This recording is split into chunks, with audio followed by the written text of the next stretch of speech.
and I thank you for the opportunity to testify in support of H112 here.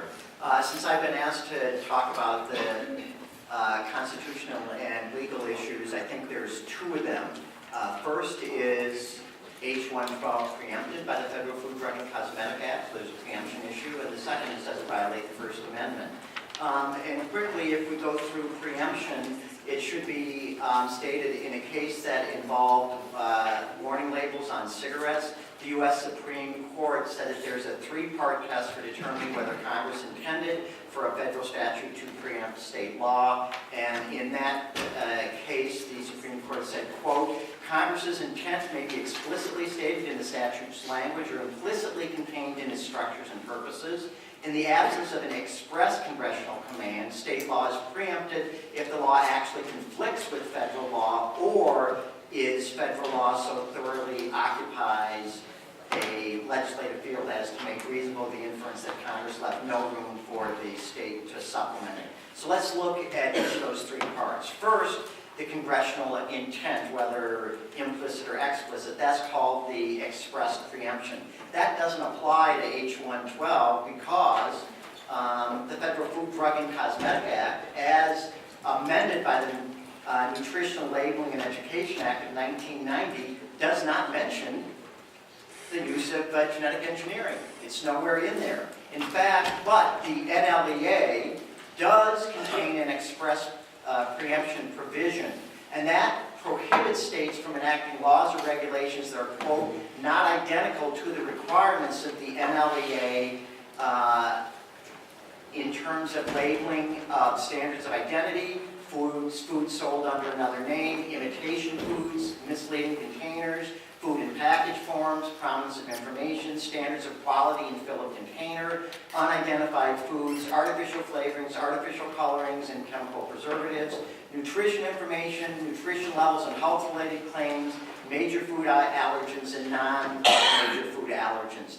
None of those express preemptions in the NLEA apply to genetic engineering because they do not regulate it. So, for example, just take the standard of identity provision, right, that NLEA has. It has to be exact. Well, there is no federal standard of identity for genetically engineered, so it's not a problem. So that's not a problem with the expressed. The implied conflict preemption, that occurs when it's, quote, impossible for a private party to comply with both the state and federal requirements. Right, so then you're preempted there. But this state requirement in H112 to label, it doesn't conflict with any federal law because there is no federal law that talks about labeling or dealing with genetic engineering. So there's no implied conflict preemption. Then there's the implied field preemption, which is you're preempted if the, quote, federal law so thoroughly occupies a legislative field as to make reasonable the inference that Congress left no room for the state to supplement it, end quote. If we look at three cases, first, the NLEA has, before the NLEA came in 1990, the Federal Food, Drug, and Cosmetic Act had no express preemption provision. That came in with the NLEA. Right? So there also was a case with Snapple Beverage that pointed out, quote, health and safety issues have traditionally fallen within the province of state regulation. This is true of regulation of food and food beverage labeling and branding. So they had left that to the states. And the fact that NLEA has an express preemption provision, that demonstrates that they knew that states were taking action. So in that case, the NLEA said, well, you're expressly preempted in these areas. So the fact that they're even saying that, they realize there's areas of food and nutrition labeling that are outside their express preemption that the states are doing. And then furthermore, so that demonstrates that Congress recognized the existence of state laws regulating in the same field. And I should also point out that the NLEA explicitly states, quote, that, quote, it shall not be construed to preempt any provision of state law unless such provision is expressly preempted under this section, the express label that I talked about of the Federal Food, Drug, and Cosmetic Act. So therefore, H112 is not preempted under the field of field preemption. So we dealt with all the preemption issues. It's not preempted. When we go to the First Amendment issues, this law requires that foods have to have labels saying genetically engineered or produced with genetic engineering. That's compels speech. And the argument is that could violate the First Amendment because the First Amendment says what you can say and also what you don't have to say. So the test that they've used for compulsory speech is this Zerruder decision. And that standard says that laws that are requiring something, that are compelling speech, are constitutional if two conditions are met. First, the compelled speech must convey purely factual information and does not take a viewpoint, a governmental viewpoint. Second, the compelled speech must support a legitimate state interest or a legitimate government interest. So first, with the first part, the label genetically engineered or produced with genetic engineering, those are factual statements, right? It's a straight up factual statement. Now some opponents of H112 will say, well, that is a warning label. If you say genetically engineered, you're doing a viewpoint that somehow that's bad.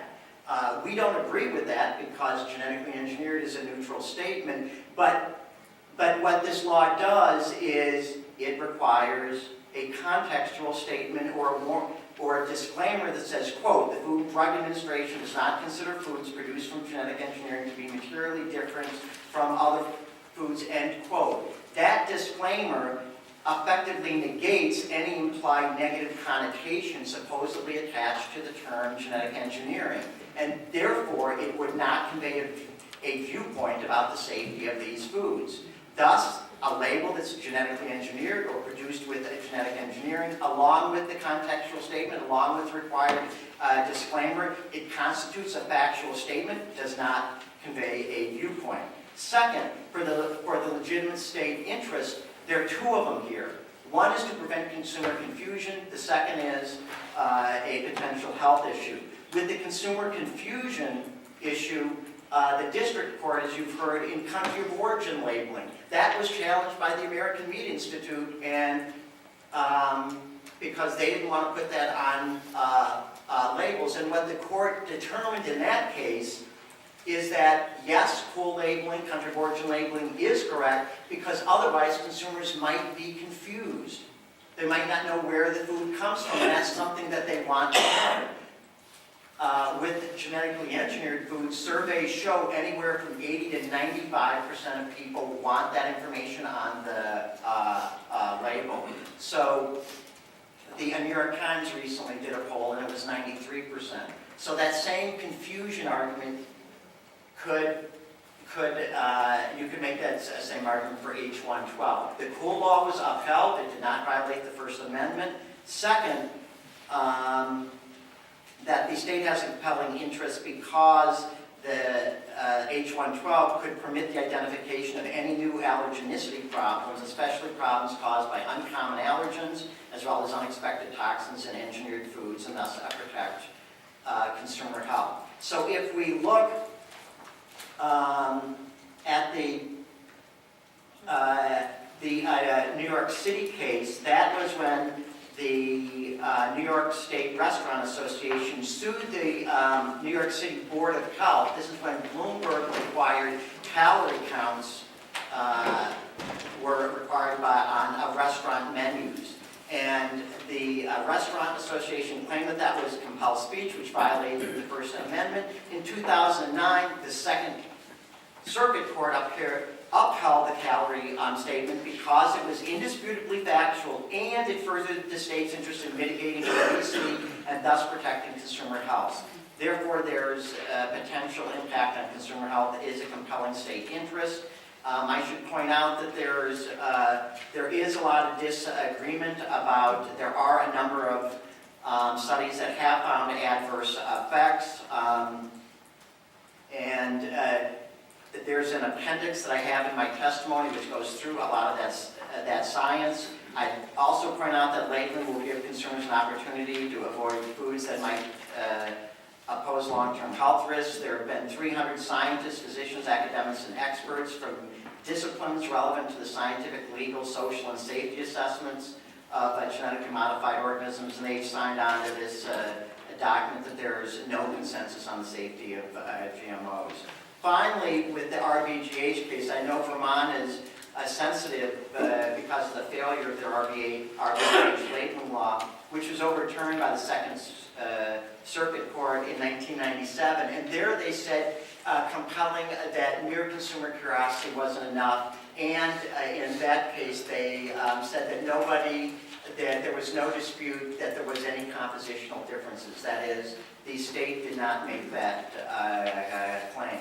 We believe that Vermont lost that case because the state failed to argue that milk from RBGH-treated cows differed from milk from untreated cows, and in ways that raise safety issues. And in fact, with this, there was an opposite outcome, affirming voluntary RBGH labeling in a case in Ohio.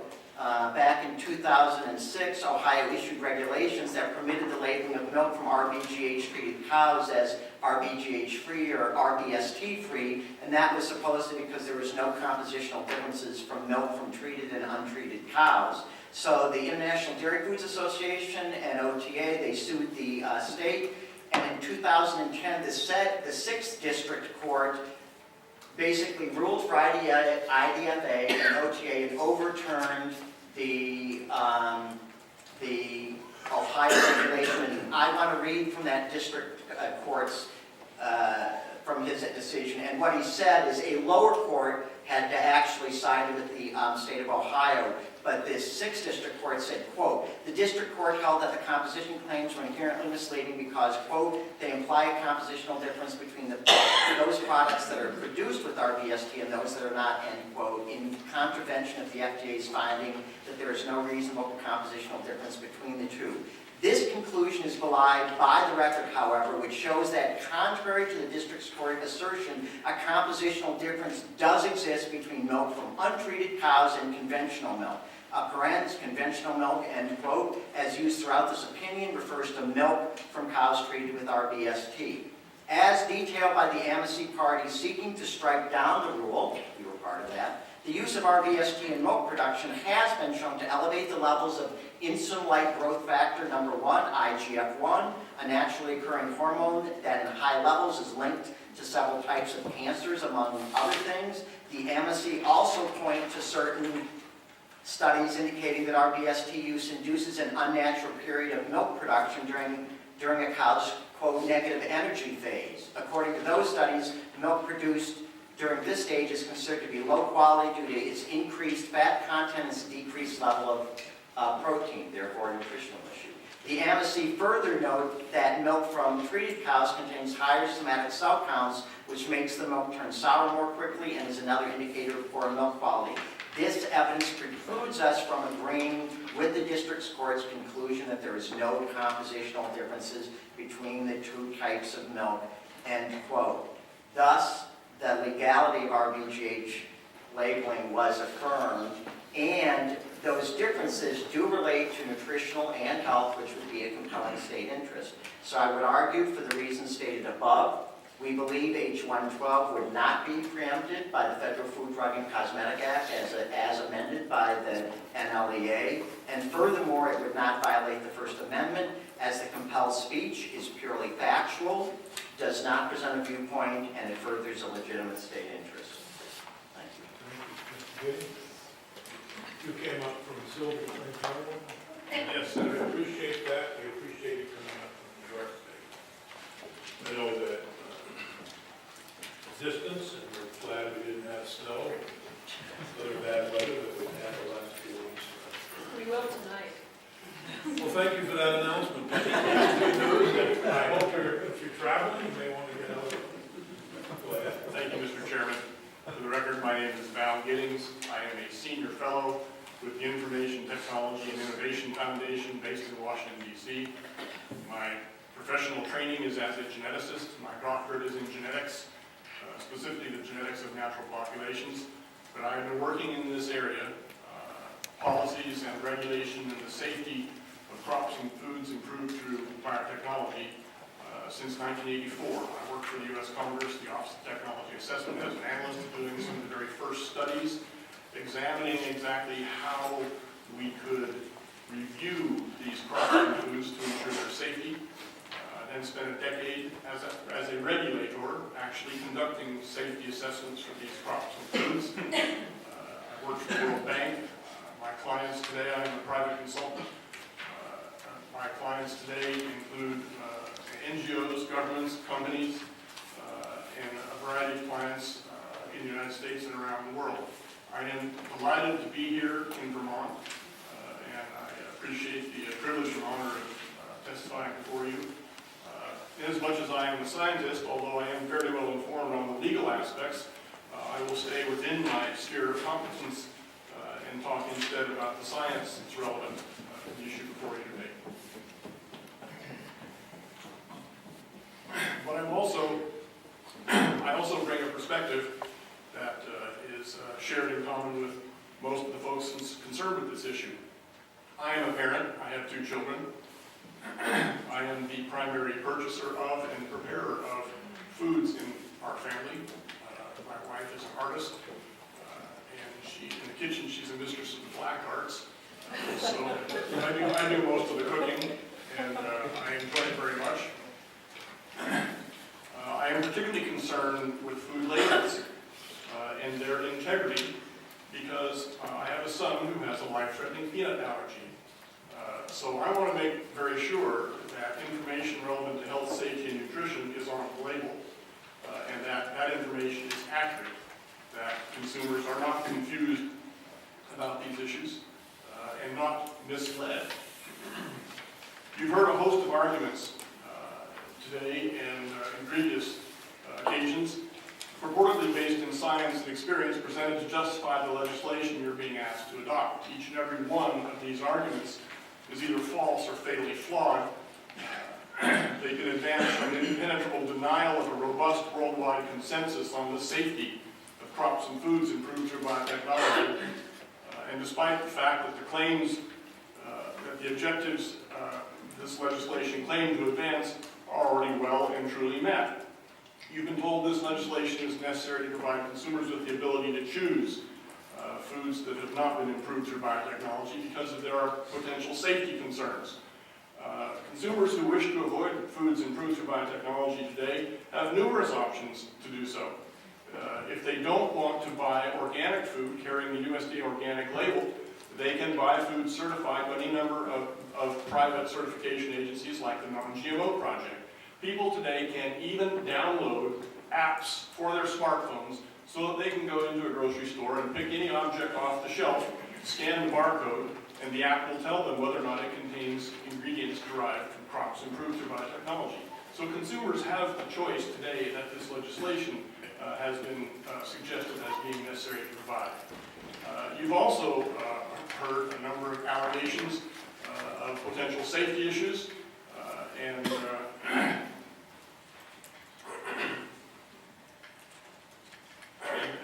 a state interest in ensuring the safety of these foods. There is a robust worldwide consensus, however, that rejects the argument of safety issues. The scientific literature and vast experience corroborates the findings of and statements of numerous authoritative bodies that have looked at these issues.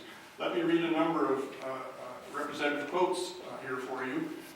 And seeing as how we've often heard that the merits of this legislation have been reflected in policies adopted in the European Union, and we should follow their example, the first quote I'd like to share with you is that from a European Commission press release from 8 October 2001, which reports the findings of a 15-year study including 81 projects costing 70 million euros and comprised of research conducted by 400 independent teams. They found that the use of the more precise technology and the greater regulatory scrutiny provided probably make GMOs even safer than conventional plants and foods, and that if there are any unforeseen environmental effects, none have appeared as yet, and they should rapidly be detected by the monitoring requirements that are in place. The Europeans also included that the benefits of these plants and products for human health and the environment have become increasingly clear. They continued this research for an additional decade, at the end of which the main conclusion to be drawn from the efforts of more than 130 research projects covering a period of more than 25 years, involving more than 500 independent research groups, is that biotechnology, and in particular GMOs, are not per se more risky than, for example, conventional plant breeding technologies. Sir David King, the Chief Scientific Advisor of the United Kingdom, said because the technique is so sophisticated, in many ways it's probably safer for you to eat GM products, plants that have been generated through GM, than normal plant foods if you have any sort of reaction to food, because you can sniff out the proteins that cause the negative reaction to certain parts of the population. The U.S. National Academy of Sciences in 2004 concluded that in contrast to adverse health effects that have been associated with some traditional food production methods, similar serious health effects have not been identified as a result of genetic engineering techniques used in food production. This may be because developers of bioengineered organisms perform extensive compositional analyses to determine that each phenotype is desirable and to ensure that the unintended changes have not occurred in key components of food. The Union of the German Academies of Science and Humanities set up a commission on green biotechnology, an inter-academy panel on GMOs, and they conducted an exhaustive study over many years of these issues. And I have a number of quotes from them to share with you. In consuming food derived from GM plants approved in the EU and in the USA, the risk is in no way higher than in the consumption of food from conventionally grown plants. On the contrary, in some cases, food from GM plants appears to be superior in respect to health. Anne Glover, the Chief Scientific Advisor of the European Commission, has stated, if we look at the evidence from more than 15 years of growing and consuming GMO foods globally, there is no substantiated case of any adverse impact on human health, animal health, or environmental health. So that's pretty robust evidence, and I would be confident in saying that there is no more risk in eating GM food than eating any conventionally farmed food. The German Commission on Green Biotechnology also concluded specifically that food for GM maize is more healthy than from conventionally grown maize. Samples with the highest fumonism concentrations are found in products labeled organic. This is an important point. The only time we have ever found any data to support a claim of a differential in health or safety for foods derived from crops improved through biotechnology and foods produced with other methods, that differential has favored the foods derived from crops improved through biotechnology. The same German commission found that whereas for conventional varieties, there's no legal requirement for allergy tests of their products, for GMO products, very strict allergy tests are mandatory. For this reason, the risk of GM plants causing allergies can be regarded as substantially lower than that of products from conventional breeding. As for the claim of potentially unexpected effects, to date there have been none reported, nor has there been any hypothesis advanced which would explain and let us anticipate such. According to present scientific knowledge, it is most unlikely that the consumption of transgenic DNA from approved GMO food harbors any recognizable health risk.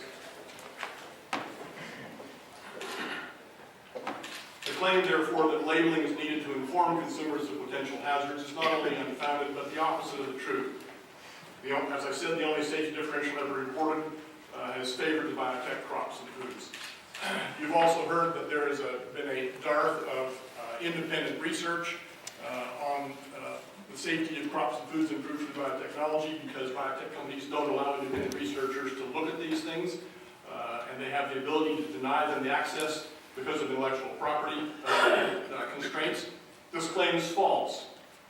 There are some complicated issues involved here, it's true, but the American Seed Trade Association has a policy in place to ensure research access to transgenic seeds, and Monsanto has made a similar commitment, which can be found on their webpage. The references to both of these are in my written testimony with active URL links.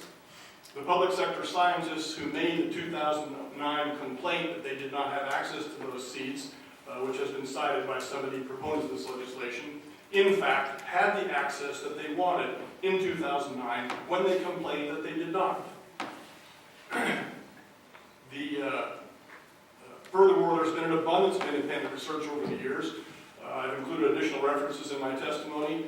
A recent survey of the past 10 years, looking at nearly 2,000 such references, published from an Italian researcher just a few months ago, There is a database, a genera database compiled by Fortified, a group of independent academic researchers based in Wisconsin, and the link is provided to that in my testimony, as well as the EU research that I opened my testimony with. You've also heard the claim made that there is research which shows potential hazards from crops and foods improved through biotechnology, and a specific study that has been frequently cited, which has been mentioned a number of times by Mr. Hansen as justifying levels of concern. It relates to a paper published by French researcher Gilles Seralini a couple of years ago.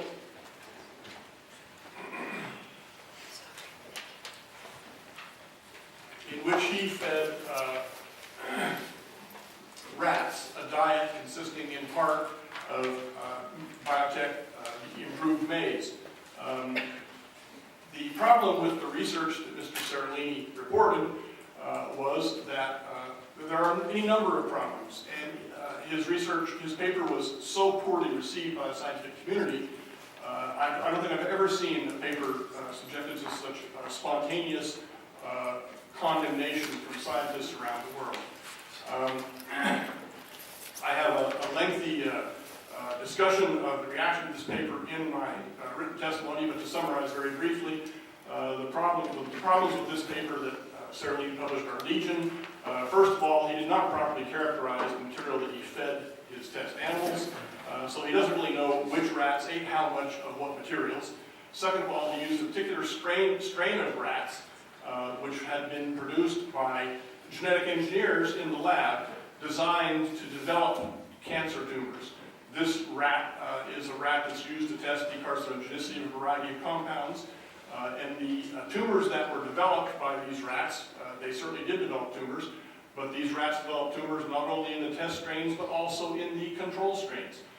And they all developed tumors at precisely the rate that one would expect when one keeps these rats alive over the lifespan of 2 years, as Mr. Seralini did.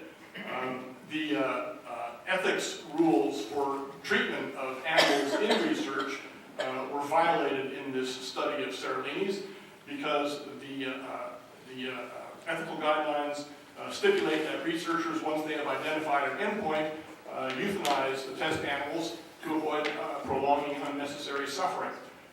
And instead, Mr. Seralini kept these rats alive in order to generate the alarming photographs that he printed in the paper of the test subjects, while deleting the pictures showing the identical tumors in the control subjects. In short, the findings of this report did not, in fact, support the conclusions he drew that the biotech maize was causing cancer. And in fact, you don't need to read the paper to realize that there's something not right about it, but this is the very same variety of biotech improved corn that has been consumed in billions upon billions of meals by livestock and by humans around the world over the past 2 decades.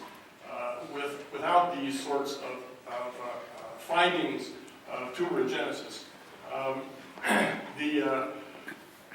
There are numerous irregularities in the way this report was made public. Seralini restricted the access to reporters before they published the paper to those who promised not to seek any outside opinions from other folks that might identify failings in the publication. Indeed, the problems with this paper have been so extensive and so heavily remarked upon by reviewers after the fact that the journal that published it wound up withdrawing the paper, and it is not a paper that has passed peer review and exists in the literature now, it's probably withdrawn. I could go on for hours. I suspect you may have some questions, but I'd like to leave with a few quotes from proponents of this legislation. A few quotes that actually reveal what they're really after. Can it cure the common cold? The proponents of this legislation are not, in fact, interested in the consumer right to know or in enabling consumer choice or in protecting the public health and welfare. Andrew Kimbrell, who was part of the team that drafted the legislation which has been introduced in states around the country to mandate these sorts of labels that you're being asked to impose, has stated very clearly, we are going to force them to label this food. If we have it labeled, then we can organize people not to buy it. Another proponent of these labeling initiatives, Joe Mercola, personally, I believe GM foods must be banned entirely, but labeling is the most efficient way to achieve this, since 85% of the public will refuse to buy foods they know to be genetically modified. Not true, but he said it. This will effectively eliminate them from the market, just as was done in Europe. Jeffrey Smith, who is the author of countless false claims contradicted by scientific data and experience, has stated, by avoiding GMOs, you contribute to the tipping point of consumer rejection, forcing them out of our food supply. Vandana Shiva, with labeling GMOs, it will become 0%. For you, the label issue is vital. If you get labeling, then GMOs are dead end. Roddy Cummins from the Organic Consumer Association has said, the burning question for us all then becomes how and how quickly can we move healthy organic products from a 4.2% market niche to the dominant force in American food and farming. The first step is to change our labeling laws. Thank you for the opportunity to testify before you on behalf of responding to questions.